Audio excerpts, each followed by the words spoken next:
Sejam bem-vindos ao terceiro vídeo da semana do Gabaritando Direito Constitucional para Concursos. Esse é um vídeo muito especial, porque você verá na prática como estudar Direito Constitucional para gabaritar questões de concursos com material de acompanhamento e resolução de questões.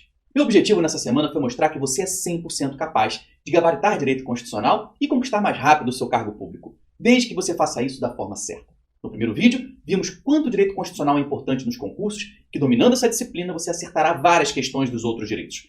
No vídeo 2, eu ensinei como montar um edital verticalizado para o controle do seu estudo, como descobrir o que mais cai em concursos e qual a melhor ordem para estudar a matéria. Se você perdeu os vídeos 1 e 2, volte lá e assista agora. Muita gente me perguntou nos comentários como faz para participar do meu treinamento completo Gabaritando o Direito Constitucional.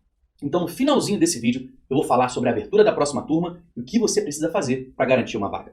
Agora eu preciso te confessar uma coisa. Eu estou aqui hoje num mix de sentimentos. Por um lado, eu estou muito feliz por ter tido a oportunidade de te ajudar de alguma forma nessa semana, nessa sua jornada rumo à aprovação no seu concurso público. E a energia e carinho que eu tenho recebido nesses dias tem sido bom demais. Eu li cada mensagem e fiz o possível para responder a todos. Mas por outro lado, eu fico triste por essa semana tão bacana estar terminando. E por saber que muitos vão perder daqui a alguns dias essa motivação que estão agora. Só quem realmente está disposto a fazer o que precisa ser feito para concurso é que vai seguir em frente, sem arranjar desculpas ou justificativas. E existe uma frase que eu gosto muito que diz o seguinte: ou você tem resultados, ou você arranja desculpas. Enquanto você estiver focado em justificar por que não estudou da forma correta, você não vai estar focado em estudar da forma correta. E os vencedores simplesmente vão lá e fazem o que tem que ser feito. E é isso que eu desejo a você, que seja um vencedor, que seja uma vencedora. Todas as pessoas que passam em concurso público têm um perfil comportamental semelhante. São pessoas de ação, de atitude, que não ficam de mimimi, choramingando. Eu não estudei porque eu não tive tempo, eu não estudei porque eu não tenho dinheiro para comprar um curso, eu não estudei porque eu trabalho o dia todo, eu não estudei porque... Deixa eu pensar aqui uma boa desculpa. Esses são os mimizentos. Já os vencedores focam na solução e não no problema. Deixa eu te contar uma história rápida. Há alguns anos, eu descobri um investimento que era muito rentável mesmo. Algo que você investia cerca de R$3.000 e depois de uns 2 anos já começava a receber o retorno do investimento. Mais de R$5.000 por mês pelo resto da vida. Tem noção? Você investe 3 mil e vai receber algo superior a R$5.000 todo mês até o resto da sua vida. Somando isso aí dá mais de 2 milhões. É um grande negócio, sem dúvida nenhuma. E o melhor, esse negócio não era só para mim. Dava para eu conseguir para várias outras pessoas também. E eu chamei 2 amigos e apresentei para eles a proposta do negócio. Os 2 ficaram enlouquecidos, adoraram, olho arregalado, só que cada um me deu uma resposta bem diferente. O primeiro me disse: Rodrigo, esse é o melhor negócio que eu já vi na minha vida, mas eu não vou poder aceitar essa proposta porque eu não tenho os R$3.000 para investir. E o segundo: Rodrigo, esse negócio é a melhor oportunidade que eu já vi na minha vida. Qual é o prazo que eu tenho para conseguir os 3 mil? Eu pergunto isso porque eu vou começar a buscar agora, já que eu não tenho esse dinheiro. Veja, foram 2 pessoas, a mesma oportunidade e 2 respostas bem diferentes. A primeira de quem foca no problema e a segunda de quem foca na solução. O primeiro vive no mundo da impossibilidade. Ele muitas vezes, de forma inconsciente, já arruma uma justificativa, uma desculpa para não conseguir. Ele vê um problema para cada situação e simplesmente para diante do problema. Já o segundo não. Ele foca na solução. Ele vive no mundo das possibilidades. Ele não acredita no impossível. Ele foca no que quer e vai buscar. O primeiro pensa: eu não posso. Enquanto o segundo: como eu posso? Essa história é real. E você sabe de qual grande negócio que eu estou falando? De estudar para concurso. O meu investimento, durante a minha preparação, concursos, materiais, preparação física, foi algo em torno de R$3.000. Isso é claro, eu estou falando de investimento financeiro. Teve outros investimentos de tempo, dedicação e tudo mais. Mas depois de um ano de preparação, eu tinha um cargo público com remuneração superior a R$5.000 por mês, garantida para o resto da vida. Na PRF, em 30 anos, eu receberia muito mais do que R$2 milhões. E esses 2 amigos são amigos de verdade. Isso foi há 15 anos, quando eu passei para o concurso da PRF. Chamei os 2 para conversar. Hoje, o primeiro amigo está desempregado e ganha uma merreca por mês como prestador de serviços. Já o segundo é servidor público do TRE há 12 anos. E você pode ser como o meu primeiro amigo, o mimizento, que fica reclamando da vida, dizendo que não tem oportunidade, que fica dando desculpa, que foca no problema. Ou você pode ser como o meu segundo amigo, o vencedor, que foca na solução, que faz o que tem que ser feito, que aproveita as oportunidades, que pensa: como eu vou fazer aquilo que é preciso? E aí eu te pergunto, a partir de hoje, a partir de agora, esquece o passado, a partir desse momento, qual deles você quer ser? Pausa o vídeo e escreve agora aqui nos comentários a sua hashtag: eu sou mimizento ou eu sou o vencedor. Você é o que você escolhe ser a cada dia. E agora vamos aprender como estudar o direito constitucional para gabaritar. Para melhor aproveitamento dessa aula, faça o download do material de acompanhamento que você encontra aqui do lado se estiver no computador ou aqui embaixo se você estiver no celular. Se não for possível imprimir, tudo bem, mas se der, imprima. Se não der para imprimir, pega um caderno, folha, caneta e vamos em frente. Liga o modo aula. O que é modo aula? Aperta esse botão em você, ó, para focar 100% aqui. Tira as distrações, TV, celular e foca 100% nesse nosso bate-papo. Beleza? No vídeo passado, eu te falei que, em média, 70% das questões de concurso são sobre a interpretação literal do texto da Constituição. Sendo assim, como você deve fazer para estudar o texto da Constituição? Bom, primeiro, você precisa do texto. E esse texto você pode pegar na internet, por exemplo, no site do planalto.gov.br. Só você digitar no Google Constituição Federal, já vai vir o primeiro link do Planalto. Eu, inclusive, já até peguei esse texto, copiei e colei no Word para você, se você quiser, tá no link aí dos materiais, beleza? E se você quiser, você pode ainda entrar lá e separar só os artigos da Constituição que são cobrados nos editais de concursos que você está estudando. E você pode também, se quiser, comprar alguma Constituição atualizada numa livraria. Pegue algum texto que seja com uma letra boa, uma folha bem grossinha, e fica bom para você estudar e para fazer anotações. E o que você vai fazer? Bom, para estudar o texto, você vai pegar, ler e reler 50 vezes, até decorar. Simples assim. Não, tô brincando. Fica a pegadinha do malandro. Na verdade, não é nada disso. Se você ficar lendo e relendo 50 vezes, dificilmente você vai memorizar. Por quê? Porque ler não é estudar. Mas, Rodrigo, como assim ler não é estudar? Ora, você lê todo dia um monte de coisa. Você lê no celular, lê passando na rua e tudo mais. Eu pergunto, quando você lê essas coisas, você está estudando? Não. Quantas coisas você lê e meia hora depois não lembra mais? Muito menos no dia seguinte. Não é verdade? Por quê? Porque você não está com a preocupação de reter aquele conhecimento. Você está apenas lendo. Para estudar é diferente. Para estudar, você precisa reter a matéria. Para passar em concurso não basta ler. Você tem que guardar a matéria até a prova para poder acertar as questões.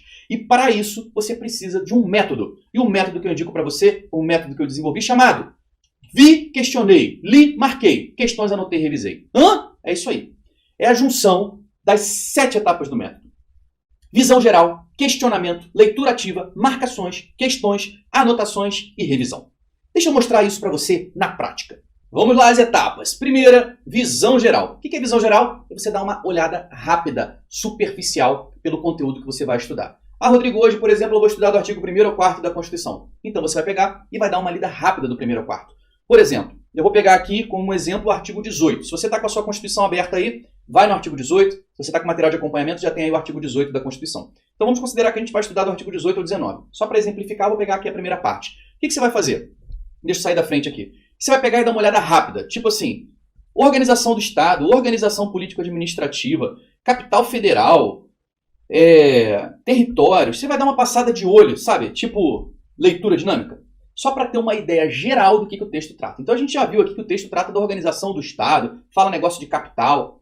Isso é uma visão geral. Se você tem que estudar meia hora, por exemplo, essa visão geral vai levar 30 segundos. É uma coisa bem rapidinha de você passar o olho pelo material. Por que você tem que fazer isso? Porque o teu cérebro ele é curioso por natureza. Então você vai ativar a curiosidade dele.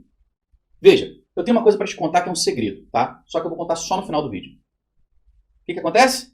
Teu cérebro vai ficar lá. Que segredo é esse? Qual o segredo que ele tem para me contar no final do vídeo? Né? Quando você encontra alguém, principalmente teu chefe. Você chega no trabalho e teu chefe fala, olha, mais tarde eu quero conversar com você. Ferrou. Teu cérebro fica, o que será que ele quer falar comigo? O que que eu... Caramba, né? Ou então o namorado, a namorada, o marido, a esposa, manda uma mensagem, olha, mais tarde eu quero falar com você. Ferrou, né? Caraca, o que eu fiz? O que aconteceu? Porque o nosso cérebro é curioso, então ele vai ficar curioso. Por isso que você precisa dar uma passada geral no conteúdo para gerar curiosidade. Porque quando ele fica curioso, ele fica esperando a informação e quando ela vem, é aquele êxtase. Né? Então você tem muito mais prazer no aprendizado e quando você estuda com prazer, você fixa muito mais. Então, primeira etapa, dá uma passada geral naquilo que você vai ler. Segunda etapa, se questiona. Tipo, caramba, o que será que vai ter aqui nesse negócio de organização do Estado? Sobre o que será que isso aí fala? Organização do Estado? Será que vai explicar como é que é o Estado brasileiro ou como é que é o Estado do Rio de Janeiro? E falou um negócio de capital, será que é a capital do Brasil ou é a capital de um Estado? Se questiona, fala assim, pô, será como é que isso aí poderia cair numa questão de prova? É coisa rápida também, tá? Então se você ficou ali 30 segundos passando o olho pela matéria, você vai ficar mais um minuto assim só te questionando para gerar mais curiosidade ainda no teu cérebro. Porque quando você estiver curioso para aprender, você vai aprender muito melhor. Depois você parte para leitura ativa. Leitura ativa é diferente da leitura passiva. Leitura passiva é aquela leitura que você só olha, passa o olho, vai lendo, vai embora, acabou. Não. Leitura ativa é você interagindo com o texto. Pode ser até falando em voz alta. Você vai... Tem gente que gosta de ler em voz alta, tem gente que não, mas é tipo assim, ó, leitura ativa.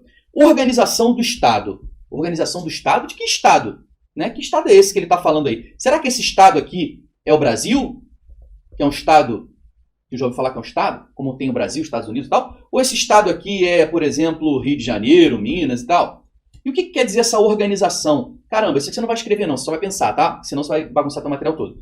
E organização do Estado. O que seria essa organização? Organização do Estado. Ah, deve ser como que o Estado se estrutura, né? Dentro dele, como que ele funciona, como que ele se organiza.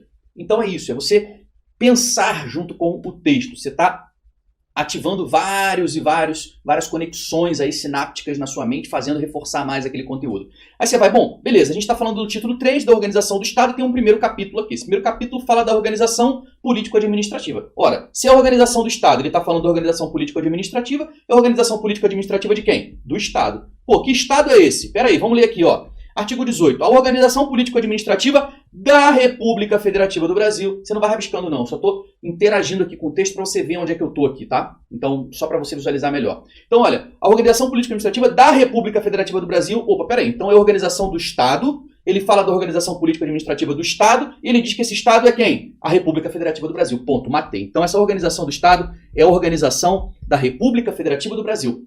República Federativa do Brasil é o nome do nosso Estado, do Estado brasileiro. Tá aí, pronto. Então você já leu isso aqui e já entendeu. Agora, essa organização político-administrativa, o que significa político-administrativa? Veja, quando você está estudando o texto, você não vai ter coisa que você não vai entender mesmo. E aí você vai só gravar. Tá, ele está falando da organização político-administrativa, ponto. E essa organização do Brasil, essa organização político-administrativa, compreende quem? A União, os estados, o Distrito Federal e os municípios.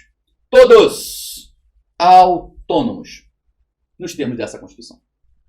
Então, essa organização do Estado brasileiro, no que diz respeito à organização político-administrativa, compreende quem? União, Estados, Distrito Federal e municípios. E todos eles são o quê? Autônomos. Veja, autônomos nos termos desta Constituição. Então, quem vai definir qual é o grau de autonomia de cada um deles? O que cada um pode ou não pode fazer? União, Estado, Distrito Federal e municípios. É a Constituição. Então, essa Constituição vai definir qual é o grau de autonomia de cada um deles. Isso está tudo aí no texto. Você está lendo e está interagindo com o texto, está entendendo. Beleza?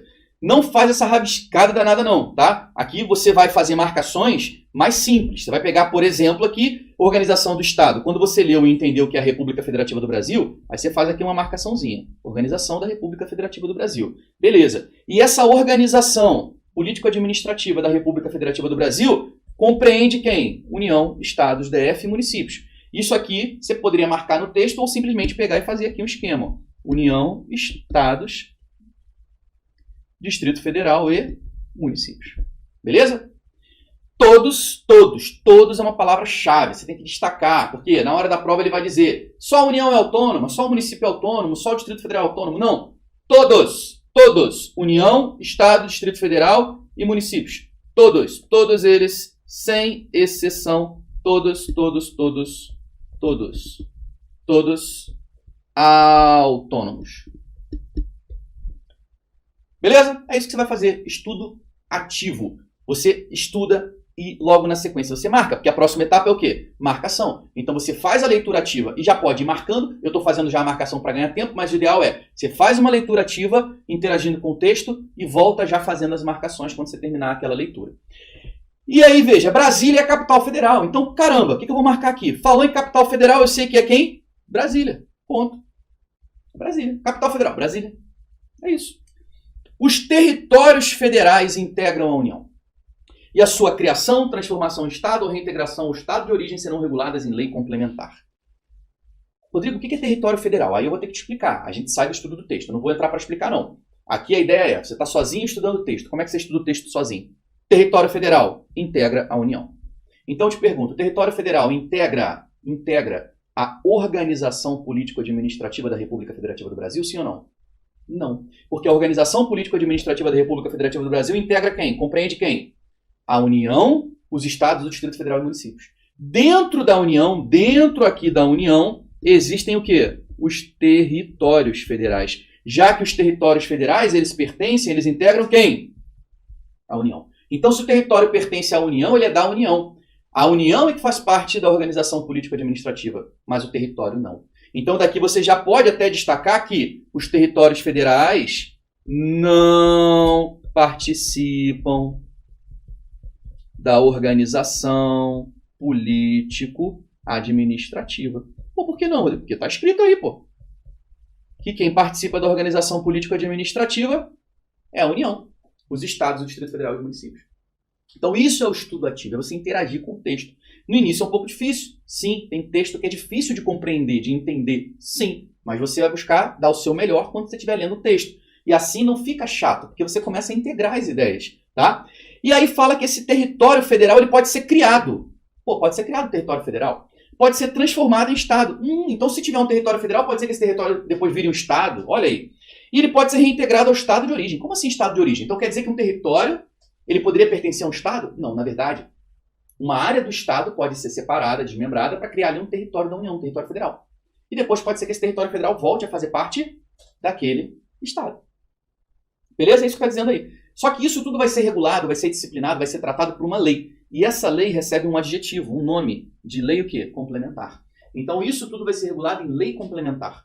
Quer dizer que se na prova ele disser que a criação de território é por lei ordinária, é por lei delegada, é por qualquer outra lei, está errado. Porque a Constituição fala que vai ser por meio de que lei? Lei complementar. Tá, Rodrigo, mas eu nem sei o que é lei complementar. Amigo, não é hora de saber. Você está só o quê? Memorizando o texto. Então, o estudo de letra de lei, código e etc. é assim. Você vai pegar realmente a letra da lei.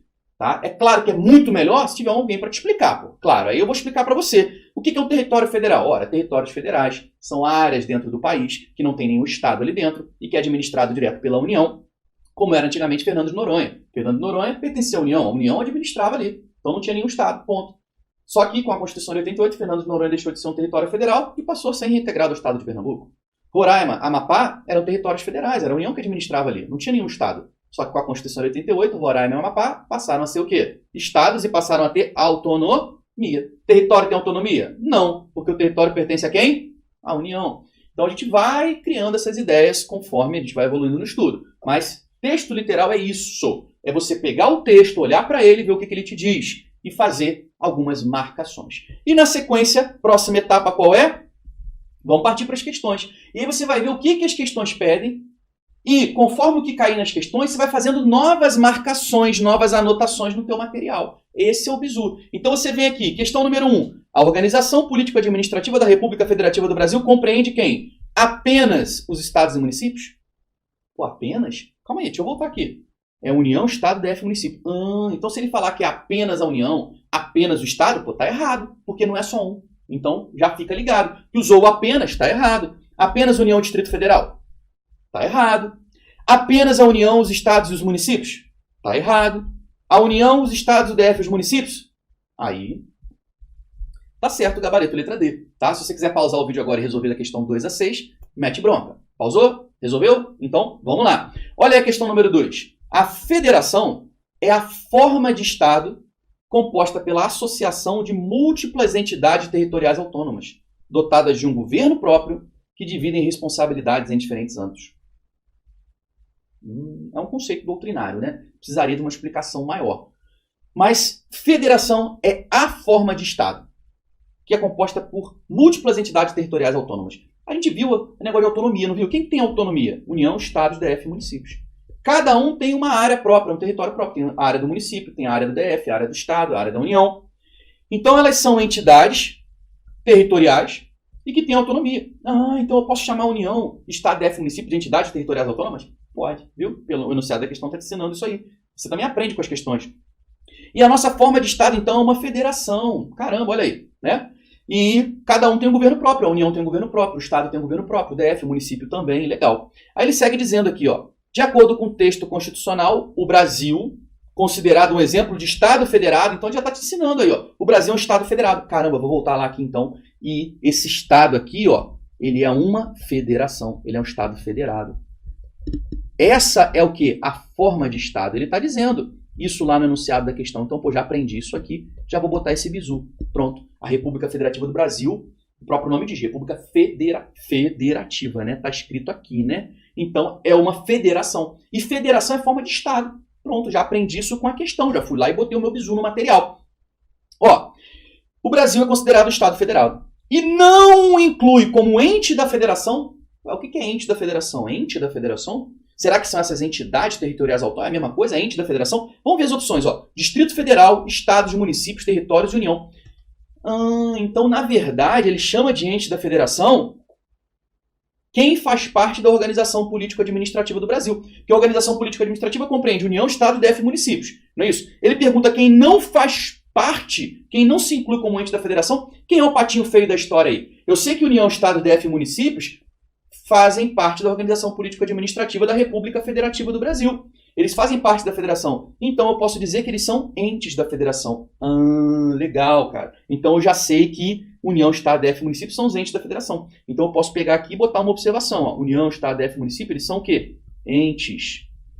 Entes da federação. Percebe? Entes autônomos. Você vai preenchendo isso na tua Constituição. Você vai ficar com a sua Constituição toda anotada, bonitinha, para você poder estudar. E aí você vê que o DF é um ente da federação? É. O Estado é. O município é. A União é. Claro, ó, União, Estado, DF, municípios. Quem que não é ente da federação? Território. Por que não é ente da federação? Porque o território federal, ele não participa da organização política administrativa porque ele não integra a federação, ele integra a União. Ele pertence à União. Então ele não é ente federativo, ele não tem autonomia, já que ele pertence à União. Viu como é fácil? Não é? É tranquilo. Olha aí a questão 3. No que se refere à organização político-administrativa prevista na Constituição, é correto afirmar: A. Não só a República Federativa do Brasil é soberana. Opa, então não só, ele está dizendo o seguinte: a República Federativa do Brasil é soberana, mas não só ela. Também são os Estados-membros do DF e os municípios. Peraí. Estados-membros, DF e municípios, eles são o quê? União, Estado, Distrito Federal e municípios. A gente aprendeu que eles são o quê? Autônomos. E ele está dizendo aí que eles são o quê? Soberanos. Tá errado, pô. Tá errado, tá? Estados, municípios e DF são apenas autônomos. Eles não são soberanos. Rodrigo, o que é soberania e o que é autonomia? Qual é a diferença? Cara, para isso você tem que sair do texto. Você vai ter que interpretar. E aqui, nesse momento, não é aula de interpretar texto. Não é aula de interpretar além do texto, tá? É só para fixar no texto. Para você ver que dá para acertar muitas questões textuais. B. Os municípios, os estados, os territórios e o Distrito Federal possuem autonomia na forma prevista na Constituição? Quem são os entes autônomos? União, Estado, DF, município. Então o município tem autonomia? O Estado tem? Território tem? Não. Porque território pertence à União. Então tá errado. O DF tem autonomia? Tem. C. Apenas a República Federativa do Brasil possui soberania. E não sei, Rodrigo, sei lá, não sei. Ao passo que os Estados-membros, o Distrito Federal e os municípios detêm autonomia. Bom, aqui eu sei que os Estados-membros, o Distrito Federal e os municípios, eles têm autonomia. Então essa parte aqui eu sei que está certa. Mas a primeira parte aqui eu não sei não. Tudo bem, vamos analisar a última opção. Diz a Constituição da República que a criação de territórios federais ou a sua transformação em Estado deverão ser reguladas em emenda à Constituição? Caramba, como é que cria território mesmo? Como é que cria território? Tenta lembrar, né? Mas se não lembrar, vai dar aquela coladinha. A criação de territórios é por quê? Por meio de lei complementar. Então a Constituição diz a Constituição, que deverão ser por emenda? Não. Diz a Constituição que deverão ser reguladas em o quê? Em lei complementar, LC. Então vale a pena você ressaltar aqui, ó, que a criação desses territórios é por lei complementar. Então, lembra aqui, ó, LC, lei complementar. Para criar território, tem que ter lei complementar. Então, você pega já, território, ó, é lei complementar, para você ir lembrando. Então, aqui está errado, não é por emenda. Sendo assim, por eliminação, a gente já mata o quê? A letra C. E a gente acaba aprendendo uma coisa. Opa, a República Federativa do Brasil tem soberania. Enquanto União, Estado, DF e municípios são o quê? Autônomos. Então, eu vou lá voltar no meu esquema e vou botar aqui, ó, República Federativa do Brasil, ela tem o quê? Soberania. Tá bom? E no vídeo 2 eu expliquei o que é soberania, lembra? Pois é, a gente estava falando de uma questão doutrinária. Soberania significa independência no plano internacional e supremacia no plano interno. Dentro do Estado Federal Brasileiro, ninguém é maior do que a República Federativa do Brasil, que se manifesta através da sua Constituição. E essa Constituição da República Federativa do Brasil, fruto da sua independência, da sua soberania, divide as funções no nosso país entre União, Estados, DF e municípios. Então, dentro do nosso país, a Constituição pega e divide. A própria Constituição Federal, a Constituição da República Federativa do Brasil, divide as funções entre União, Estado, Distrito Federal e municípios. Então, enquanto a República Federativa do Brasil detém soberania e independência, União, Estado, DF e municípios detém apenas o quê? Autonomia. Pronto. Mais uma coisa que a gente vai anotar. Então, é assim que você estuda o texto da Constituição. Olha, o método é simples. Você dá uma visada geral, olha geral, vi, questionei, li, marquei, ó, vi, questionei, li, marquei.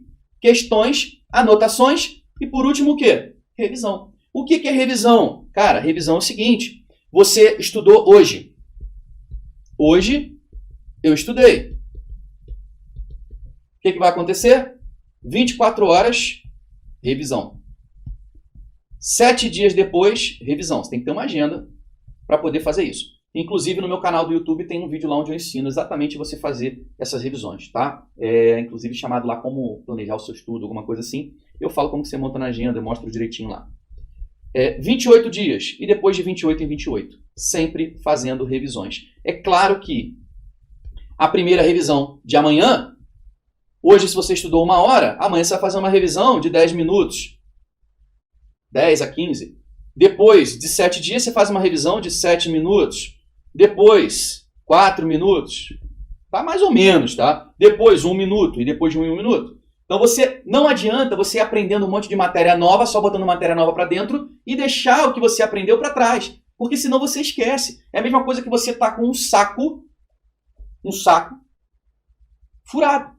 Você está colocando coisa dentro do saco e ele está furado, está caindo coisa. É assim que funciona com a nossa memória. Por isso que a revisão é tão importante, para você levar o assunto até a prova, para chegar na prova e você lembrar daquele tema. Bom, então temos mais questões aí, olha. Questão 4 é para julgar certo ou errado, questão da banca CESP, né? Aquele formato de marcar certo ou marcar errado. No âmbito da organização político-administrativa do Estado, apenas a União, os Estados e o DF são considerados entes autônomos. Aí a gente já viu na outra questão, já está careca de saber, a gente sabe que apenas está errado, porque ficou faltando quem aí? Os municípios. Faltou município, questão está o quê? Errada. Questão 5. A organização político-administrativa da República Federativa do Brasil compreende a União, os Estados, o DF, os municípios e os territórios. Todos entes federativos autônomos. Olha aí, a gente já sabia que eles eram entes federativos por causa de outra questão, mas se a gente não tivesse visto aquela questão, a gente aprenderia que eles são o quê? Todos entes federativos autônomos. Todos, está tudo certo aí? Quem são os entes federativos autônomos? União, Estados, Distrito Federal e municípios. Quem está sobrando na história? Os territórios. Então a gente já sabe que esse item 5 está errado. Aí segue dizendo, dotados de capacidade de autogoverno e autoadministração. De fato, eles têm autonomia para governar, cada um tem um governo próprio, e tem autonomia para administrar. Isso não está literal na Constituição, mas a doutrina fala que eles têm 4 capacidades. É autonomia olga. Autonomia olga. Auto-organização, autolegislação, autogoverno e autoadministração. Mas isso aqui é tema para outra hora, para outra aula, não para esse momento aqui. Show? Vamos lá. Questão 6. O Distrito Federal é a capital da República Federativa do Brasil? Olha só a questão. Cara, quem é a capital da República Federativa do Brasil? A gente viu que é quem? Brasília, e não o Distrito Federal. Ué, Rodrigo, mas lá dentro do Distrito Federal, Brasília não fica lá dentro? Sim. Brasília é uma cidade. É uma unidade administrativa do DF, mas ela não é um município, porque o DF ele tem uma característica de não poder ser dividido em municípios, tá? Mas ela é uma cidade que abriga a capital federal, Brasília, e não o DF. Então tá errado aqui o item 6. Só que aí, cara, você tem que volta lá e bota uma observação. Brasília é a capital federal. Se falar que a capital federal é o Distrito Federal, tá certo? Não, tá errado. E se você caísse nessa questão 6? Se nessa questão 6 você marcasse que tá certo e visse o gabarito que tá errado, você ia pescar e falar, caramba, é verdade, a capital não é o DF, é Brasília. E aí você vai lá e anota. Não é o DF, é Brasília. E quando você erra, você aprende. Você não esquece nunca mais. Entendeu? Então, assim que você vai estudar o texto literal da Constituição, e não só da Constituição, tá? Isso serve para você estudar o Código Penal, o Código Civil, o Código de Processo Civil, qualquer legislação, esse método funciona. Existem partes da Constituição que são de mais fácil compreensão, enquanto outras são mais difíceis. Vai ter muita coisa que você vai ler e não vai entender absolutamente nada. Por isso eu acredito que ficar decorando o texto sem entender exatamente o que ele diz dificulta a memorização. O ideal mesmo é que, para você estudar o texto, você tenha algum material de apoio já dizendo o significado do texto e como que aquilo é cobrado em prova. Assim você já ganha muito tempo de estudo.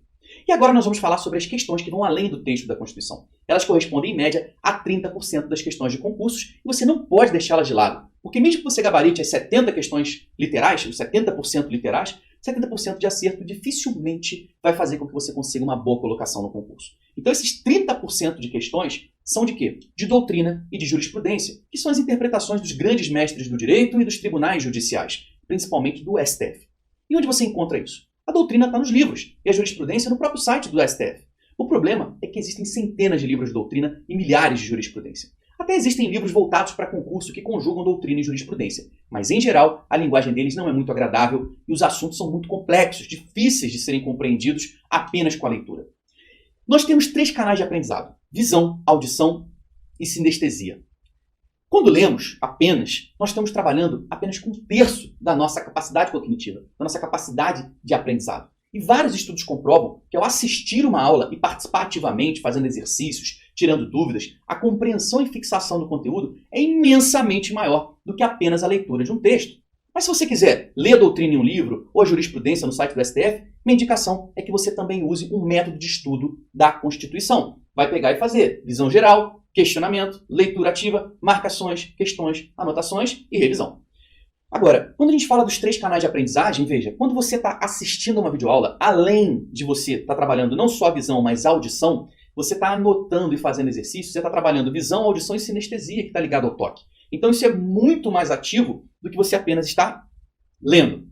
Outro detalhe, quando você vê uma letra, é uma coisa, quando você vê uma imagem, é outra completamente diferente. Então você só olhar para livro que traz texto, que não traz esquemas, não traz gráficos, processos mnemônicos, você fixa muito menos. Você pode ver que o seu cérebro ele guarda muito mais as situações emocionais. Aquilo que você guarda de longo prazo na sua memória são situações emocionais e não racionais. Um texto meramente literal, letra escrita, ele é um texto completamente racional. Agora, quando você assiste a uma aula com dinâmica, com exemplos, com esquemas que te faz rir, o que acontece? Isso se torna algo emocional e faz você fixar muito mais. Então, eu particularmente prefiro, sem dúvida nenhuma, uma aula explicadinha para você aprender a matéria do que o livro. Mas você tem essa opção também. E se for usar livro, faça o que eu falei. Aplica o método. Combinado?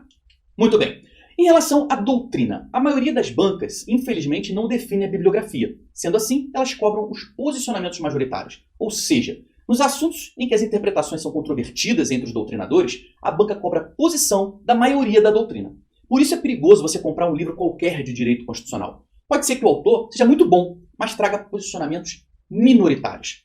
O ideal, se você realmente quiser estudar por livros, é que você vá a uma livraria, pegue um livro não de um doutrinador. Não adianta você pegar um livro ali do José Afonso da Silva, do Paulo Bonavide, que são doutrinadores, mas sim de algum autor que traga posicionamentos majoritários da doutrina. E um livro que seja voltado para concursos e que tenha doutrina e jurisprudência e questões de preferência. E você pega e lê algumas páginas para ver se você se adapta à linguagem dele.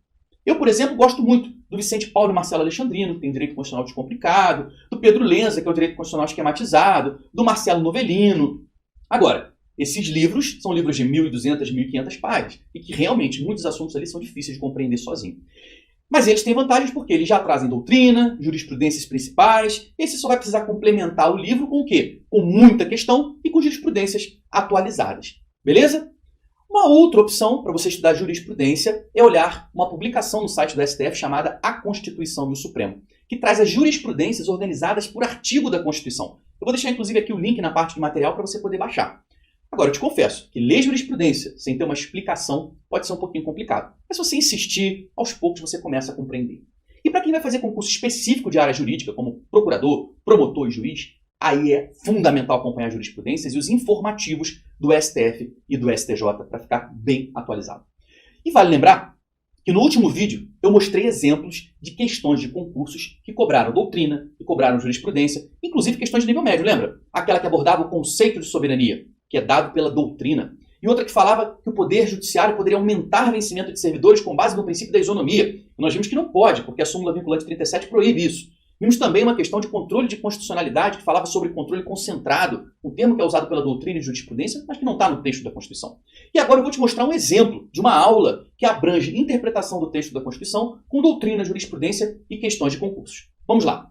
Vamos ver o artigo 5º, inciso 3 da Constituição Federal, que diz o seguinte: ninguém será submetido a tortura nem a tratamento desumano ou degradante. A princípio, um texto bem simples, literal, né? Ninguém vai poder ser torturado. Tortura não pode. Mas aí vem um detalhe. A doutrina fala que a tortura ela pode ser considerada tanto a tortura física quanto psicológica. Então, torturar não é só submeter uma pessoa a um intenso sofrimento físico, mas também a um intenso sofrimento mental. Isso já é uma interpretação doutrinária. A tortura ela pode ser física ou psicológica. Ambas são proibidas. E tratamentos desumanos tratamentos degradantes. Bom, em relação ao tratamento desumano, vale aqui uma observação. A nossa própria Constituição Federal, no artigo 1º, inciso 3, fala que um dos fundamentos da República Federativa do Brasil é o quê? Fundamentos da República Federativa do Brasil, um deles é a dignidade da pessoa humana. Então, toda pessoa humana tem que ser respeitada como pessoa, tem que ser tratada com dignidade, com respeito. Submeter uma pessoa a um tratamento desumano é não só desrespeitar um direito fundamental do artigo 5º, inciso 3, mas também violar um fundamento do Estado brasileiro, uma base do Estado brasileiro, que é o respeito à dignidade da pessoa humana. Então ninguém, de fato, pode ser submetido a nenhum tipo de tortura física, psicológica, nem nenhum tratamento desumano ou tratamento degradante. O tratamento degradante é um tratamento que degrada, denigre a pessoa. É até difícil você distinguir o que é desumano e o que é degradante, porque algo que é degradante não deixa de ser algo também o quê? Desumano. A Constituição só quis aqui pecar até pelo excesso, reforçar. Tortura. A tortura é um tratamento desumano, claro. O tratamento degradante é um tratamento desumano. A Constituição poderia simplesmente dizer que ninguém será submetido a tratamento desumano, mas ela quis ser mais específica. Então, não se admite no Brasil nenhum tipo de tortura e nem tratamentos desumanos ou degradantes. Bom, aí você, quando estuda a doutrina, existe um princípio que a gente estuda, que é o chamado princípio da ponderação de interesses, que é usado quando há colisão, conflito entre direitos fundamentais. E a gente precisa, muitas vezes, confrontar direitos que estão em conflito e ponderar para ver qual vai ter prevalência. Tá? Nesse momento eu não vou explicar a fundo o princípio da ponderação de interesse, não é meu objetivo, mas imagine o seguinte: se um sujeito é parte de uma quadrilha e essa quadrilha está sequestrando alguém, seria possível torturar esse membro da quadrilha que está praticando um sequestro para ele revelar o paradeiro da vítima? Olha aí, nós temos em conflito dois direitos fundamentais. Você tem ali o direito à vida e à liberdade da pessoa que está sequestrada. Você tem o direito à integridade física, o direito à não tortura, a não tratamento desumano ou degradante do membro da quadrilha que foi pego. Nessa ponderação de interesse, qual direito prevalece? Não cabe a você ponderar de acordo com o que você pensa. Essa ponderação quem faz é a doutrina, a priori, mas nos casos concretos, quem vai ponderar mesmo e dizer qual direito vai prevalecer é o Poder Judiciário. E principalmente o Supremo Tribunal Federal. E quando a gente analisa as ponderações feitas pelo Supremo Tribunal Federal, a gente vê que ele nunca ponderou admitindo tortura. Ele, mesmo em situações que estavam em risco a vida ou a liberdade, ele não permitiu tortura. Ele não permitiu desrespeito à integridade física da pessoa, torturando para ela revelar, por exemplo, o paradeiro da vítima. Então, segundo o entendimento do Supremo Tribunal Federal, esse direito de não ser submetido à tortura, ele prevalece mesmo em situações de risco de vida. Nunca se admitiu no STF e, portanto, para fins de prova, que a tortura seja válida, em hipótese alguma. Percebe? Então a gente precisa saber dessa informação para lidar com as questões de prova. Porque às vezes a questão de prova vai dizer: considere que o indivíduo sabe onde está localizada uma bomba que vai matar 100 pessoas. A polícia pega esse cara, pode torturar para ele revelar onde está a bomba? Sua resposta vai ser não. Porque ninguém vai ser submetido à tortura, nem mesmo quando estiver em conflito com outros direitos fundamentais. Porque esse tem sido o entendimento do Supremo Tribunal Federal. Ah, Rodrigo, mas eu não concordo, eu acho um absurdo. Dane-se. Não importa o que você pensa para a prova. Tu quer passar, cara. Depois que passar, você escreve uns artigos aí maneiros no blog, cria um blog na internet, escreve suas opiniões. Mas tu já passou. Antes de passar, marca o que a banca quer. Combinado? E aqui tem um outro detalhe muito importante, que é o seguinte. Deixa eu liberar espaço aqui. O Supremo Tribunal Federal, o nosso guardião da Constituição, o órgão máximo que interpreta a Constituição, entendeu que constitui tratamento desumano, que constitui tratamento degradante algemar o preso à toa. Então, quando alguém é preso, mesmo em flagrante, colocar algemas na pessoa é considerado um tratamento desumano. É um tratamento degradante. E como a Constituição diz que ninguém será submetido a tortura nem a tratamento desumano ou degradante, ninguém deve ser algemado. Mas o Supremo entendeu que essa proibição não é absoluta. Veja, a Constituição não fala nada sobre algema por escrito. Não tem nada na Constituição falando de algema. É pura interpretação do Supremo Tribunal Federal decorrente da dignidade da pessoa humana e desse dispositivo do artigo 5º, inciso 3. E depois de várias decisões, o Supremo decidiu consolidar esse entendimento dele numa súmula vinculante. A súmula vinculante é um documento usado pelo Supremo para consolidar as interpretações reiteradas. Isso depende de aprovação de 2/3 dos ministros do Supremo Tribunal Federal. O Supremo Tribunal Federal tem 11 ministros, então tem que ter 2/3 deles a favor. E aí ele aprova uma súmula vinculante. O que é uma súmula? É uma síntese de uma interpretação do Supremo Tribunal Federal que obrigatoriamente será seguida pelos demais tribunais do Poder Judiciário. E que também obriga toda a administração pública a seguir, toda a máquina administrativa. Então, todo o Poder Executivo, os órgãos do Poder Executivo, toda a polícia, por exemplo, tem que seguir isso. E o Supremo Tribunal Federal disse o seguinte: só é lícito, só é legal, só é válido o uso de algemas em caso de PRF. O que é PRF? Em caso de perigo, resistência ou fuga. Então PRF é o bizu para você gravar. Só pode algemar em caso de resistência, fundado receio de fuga, fundado receio de que a pessoa vá fugir, ou perigo à integridade física própria ou alheia. Perigo esse oferecido por parte do preso ou de terceiros. Sempre justificada a excepcionalidade por escrito. Quer dizer o seguinte: o uso de algemas é excepcional. A polícia só pode algemar, o juiz, num julgamento, só pode manter ali o réu algemado em casos excepcionais. Quais são esses casos excepcionais? PRF. Perigo à integridade física própria de quem? De quem está algemando. Beleza? Então eu sou um policial, eu estou prendendo um cara que é muito forte. Existe um perigo à minha integridade física, então eu vou botar algema nele. Esse cara resistiu, eu vou botar algema nele. Se tem um fundado receio de fuga, eu vou ter que comprovar por que tem um fundado receio de fuga. Porque, por exemplo, ele estava fugindo já da polícia, ele já tinha sido preso antes e já tinha fugido. Eu vou ter que pegar, na hora que eu levar esse cara, que eu botar algema nele, eu vou ter que justificar por que eu estou algemando. É mais ou menos assim, ó. Olha aí a situação, né? O cara, ó, você está preso. Cadê as algemas? Aí o outro colega, ó, antes de usá-las, teria que fazer um pedido por escrito em 2 vias autenticadas. É claro que é uma charge brincando, né? Satirizando. É claro que o policial ele pode algemar primeiro, ele não precisa previamente, né, fazer um pedido por escrito em 2 vias, obviamente não, mas ele vai ter que justificar por escrito depois, posteriormente. Algemou. Tá bom, justifica por escrito por que algemou, tá? Sob pena de responsabilidade disciplinar civil e penal do agente e, mais importante, sob pena de nulidade da prisão ou do ato processual. Bom, devido ao nosso tempo aqui, eu não vou esgotar a explicação da súmula vinculante 11 não, tá? Eu só queria mostrar para você como um dispositivo, que é o artigo 5º, inciso 3, pode ter várias explicações de doutrina, de jurisprudência, no caso aí jurisprudência, a súmula vinculante número 11, e que isso cai em prova. E olha como cai.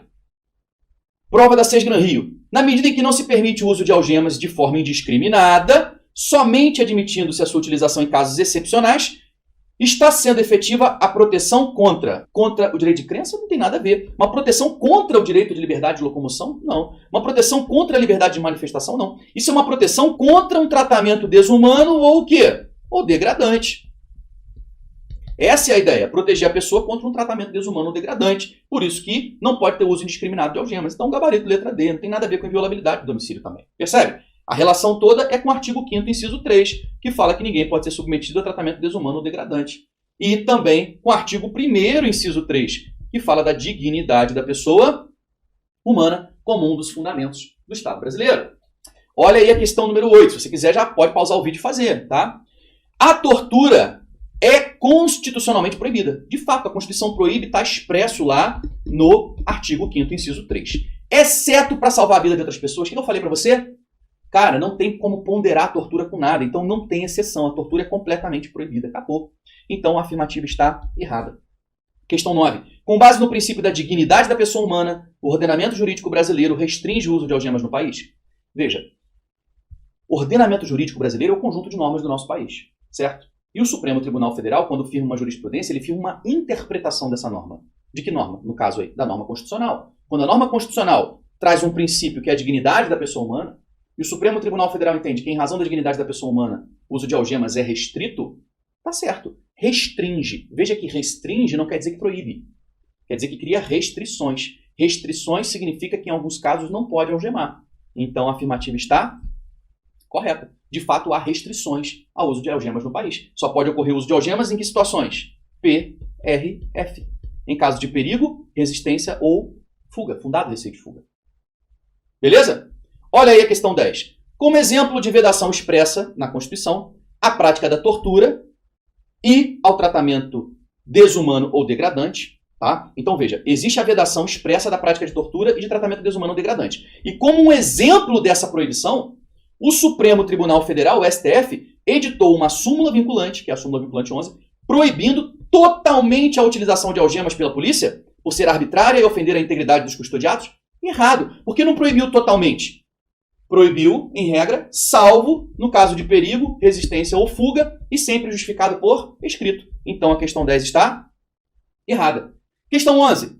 Mesmo que o investigado ofereça resistência à ordem de prisão, não será possível o uso de algemas para conduzi-lo, uma vez que a Constituição garante que nenhum cidadão será submetido a tratamento desumano ou degradante? De fato, a Constituição garante que nenhum cidadão será submetido a tratamento desumano ou degradante, sim. Mas é possível, sim, o uso de algemas em caso de perigo, resistência ou fuga. E o que aconteceu aí? Resistência. E se teve resistência, pode ter uso de algema? Pode. E, portanto, a questão está o quê? Errada. Veja que você mata as questões de agente de Polícia Federal, analista judiciário, técnico administrativo, técnico área administrativa, questões de nível médio, questões de nível superior, são questões que exigem entendimento de doutrina e de jurisprudência. Se você não souber doutrina e jurisprudência, você não resolve essas questões. Por isso é importante você dominar a doutrina e jurisprudência para matar esses, em média, 30% das questões de prova que cobram esses conhecimentos. E aí, gostou da aula? Conseguiu entender e aprender um pouco de direito constitucional? Eu espero que sim. Assim são as aulas do meu treinamento completo Gabaritando Direito Constitucional. O material já é preparado com doutrina, jurisprudências, questões, esquemas e marcações, que facilita muito o seu estudo e a preparação do resumo para você realizar as revisões. Com uma aula assim, você não precisa comprar livros, apostilas e nem ficar horas na internet pesquisando os assuntos. Além do que, você vai estudar de forma leve, porém com profundidade. Você tem tudo o que precisa. Explicação dos assuntos ponto a ponto, material de acompanhamento e ainda muitas questões de concursos anteriores.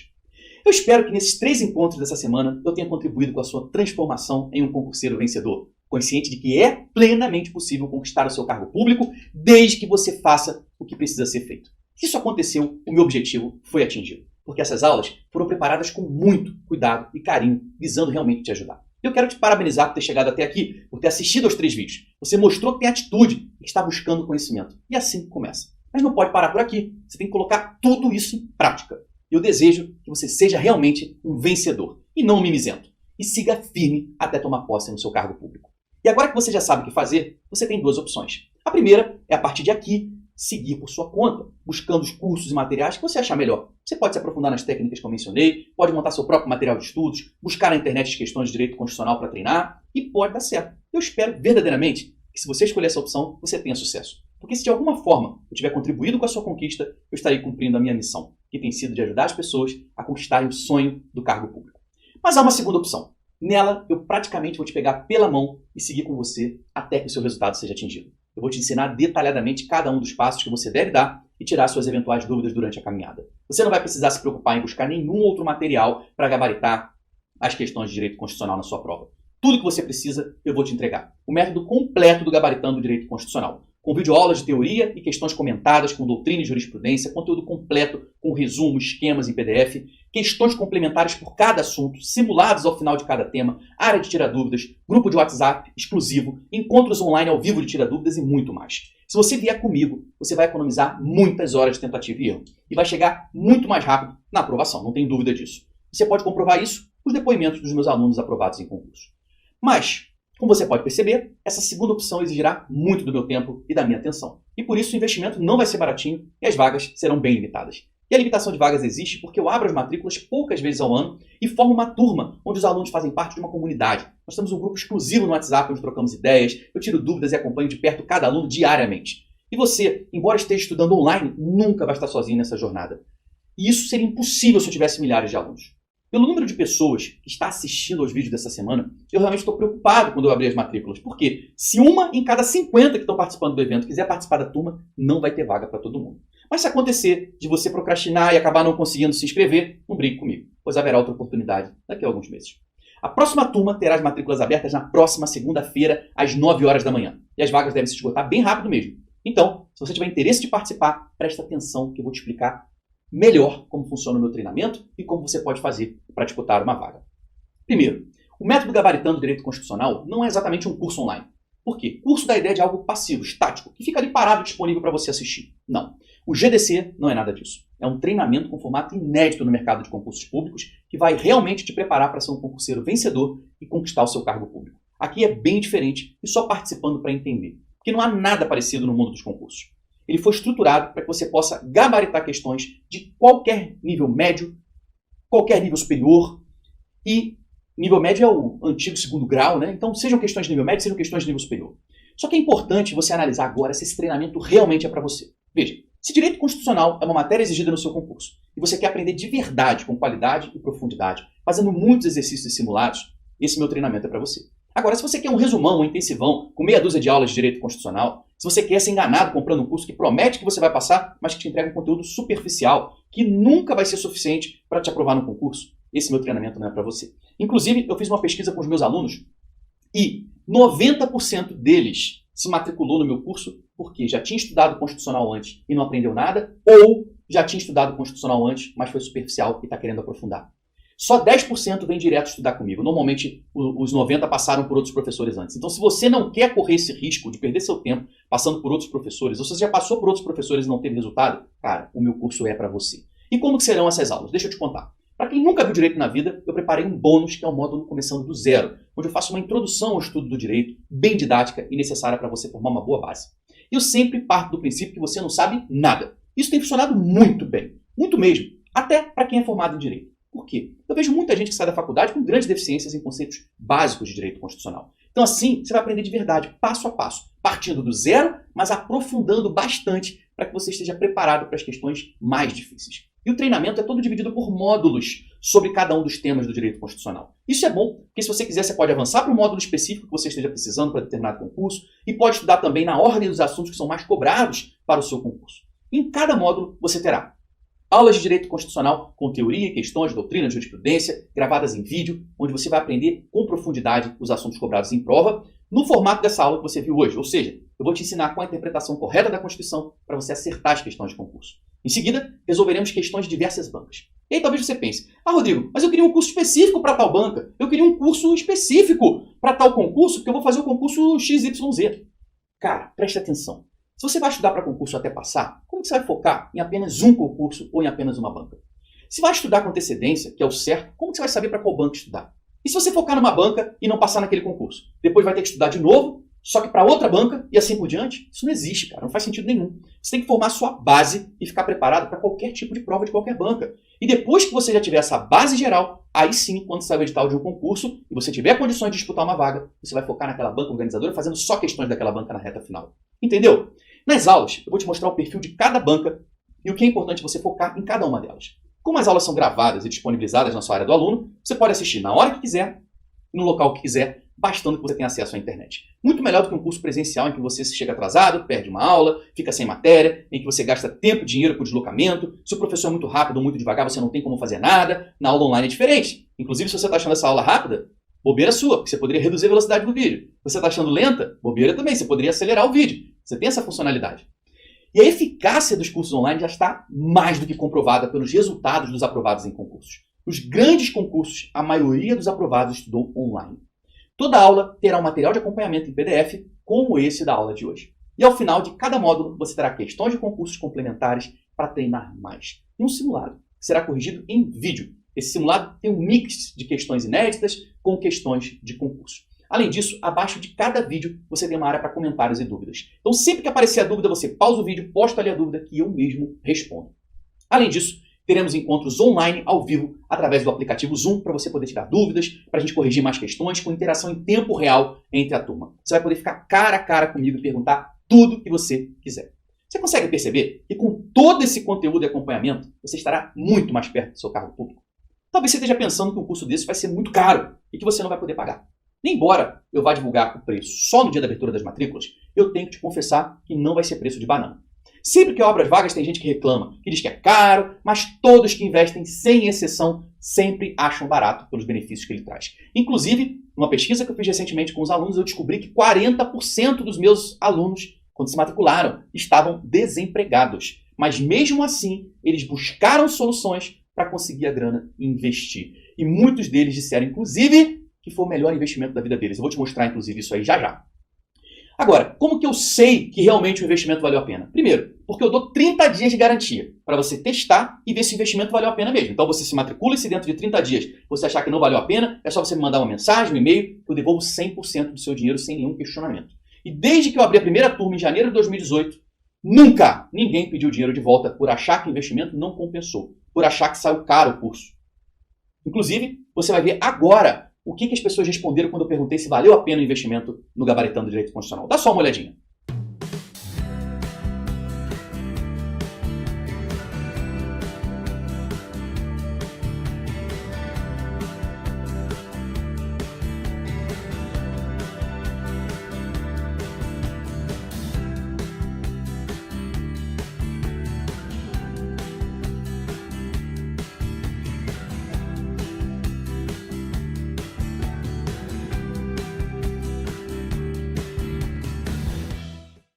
Talvez você, no momento, não tenha dinheiro. E é justamente por isso que você precisa passar no concurso público. Eu entendo isso perfeitamente. Talvez você ache que esse não é o melhor momento para você. Está tudo certo. Só que provavelmente também você vai estar adiando a data da sua posse no cargo público. Eu acho que isso vai custar bem mais caro.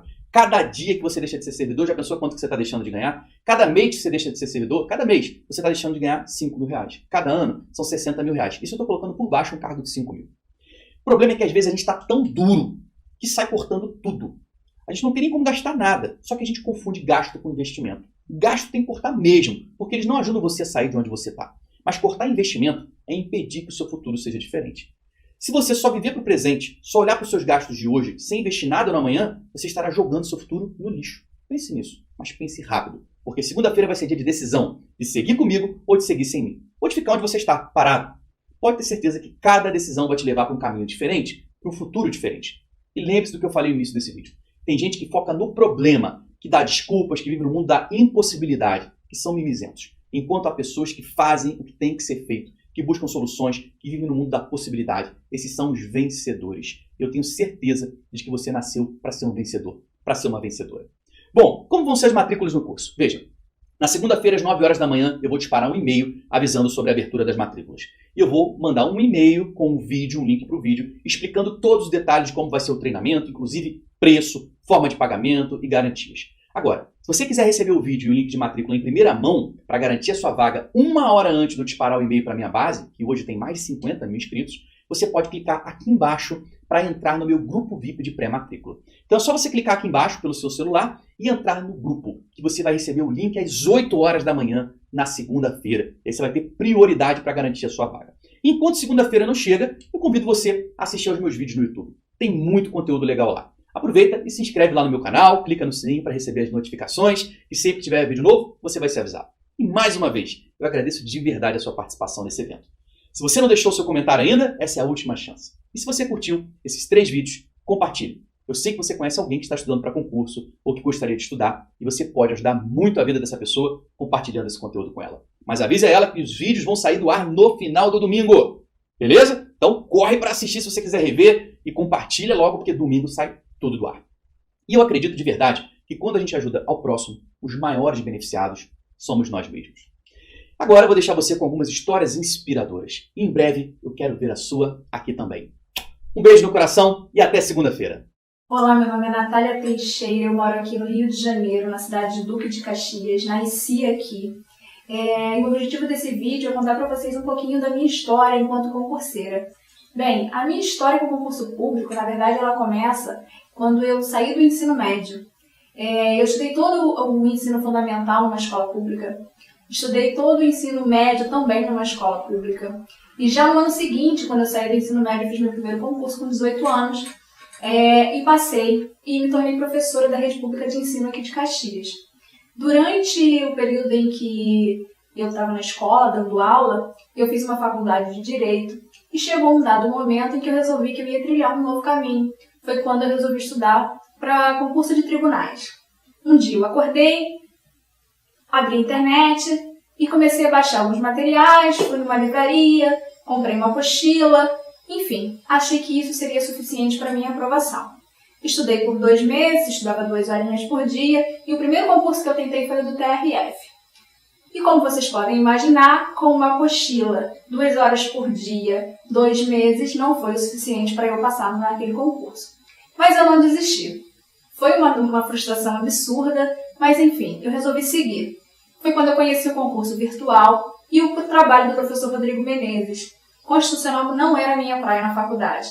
Constitucional 1, 2, 3, 4... Nenhum dos professores com quem eu tive aula me fez gostar da matéria, mas tudo se tornou diferente quando eu conheci as videoaulas do professor Rodrigo Menezes, que foi o curso que eu fiz na época para passar no concurso seguinte. Bem, eu estudei, então continuei estudando, meses depois veio o concurso do TRT, aqui do Rio.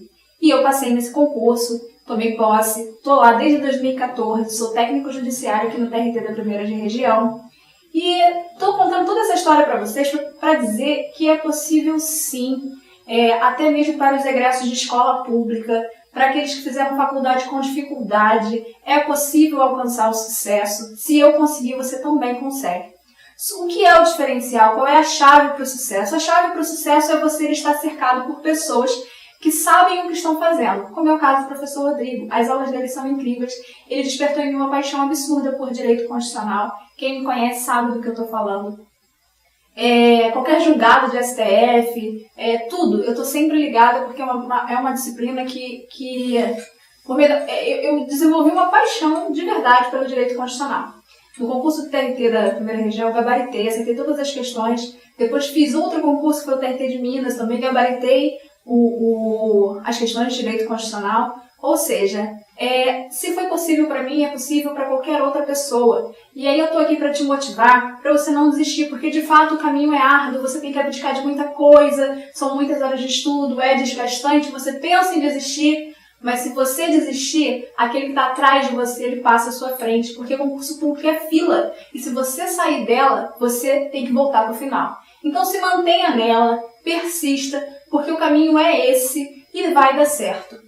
Tá? Eu queria muito, para finalizar esse vídeo, agradecer a você, Rodrigo, porque o seu trabalho é incrível. A paixão com que você desenvolve o seu trabalho motiva.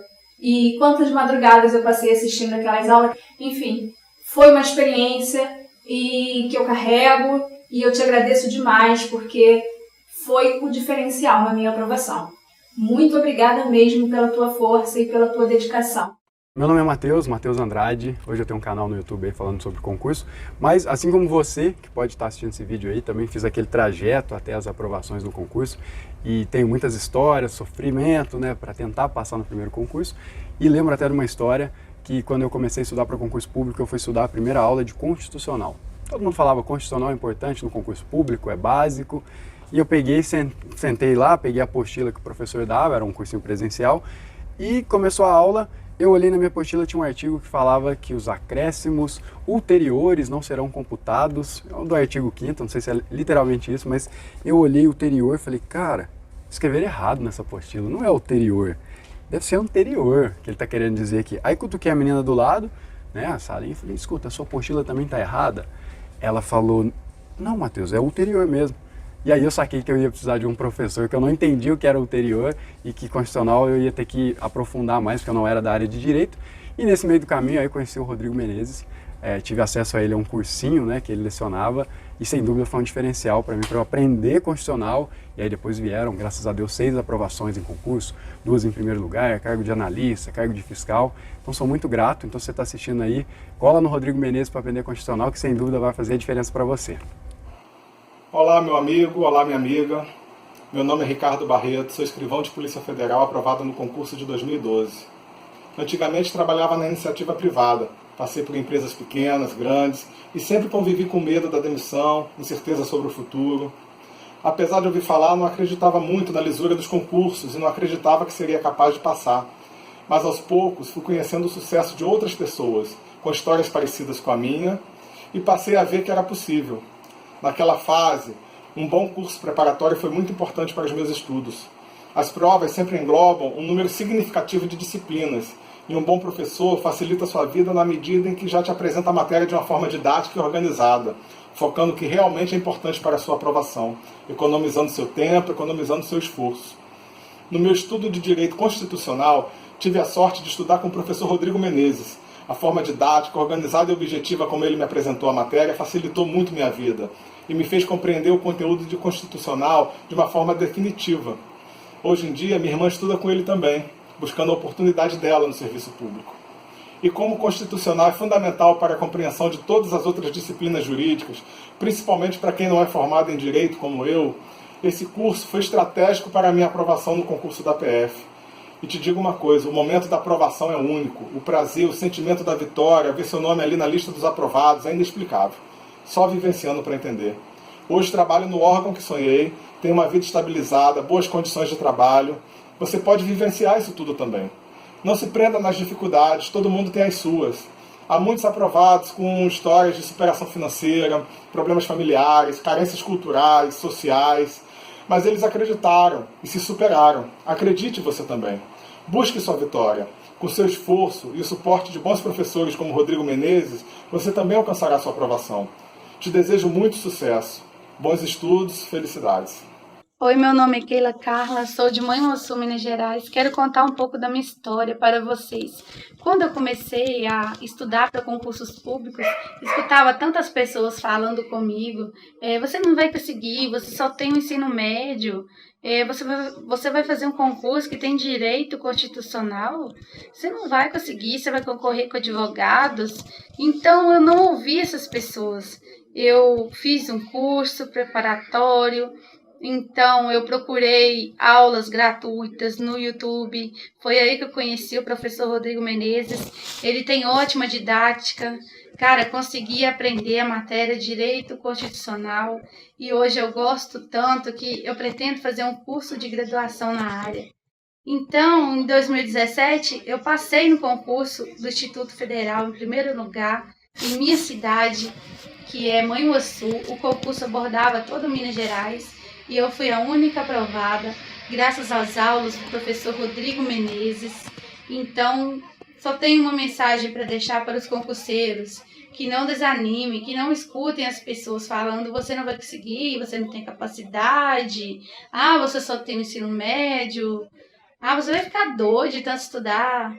Quer saber? Essas horas sem comer, essas horas sem beber nada, sem sair nos finais de semana, sem se divertir, essas horas que vão garantir o futuro de vocês e essas horas que garantiram o meu futuro. Um beijo para todos os concurseiros do Brasil. É isso aí. Tchau, tchau.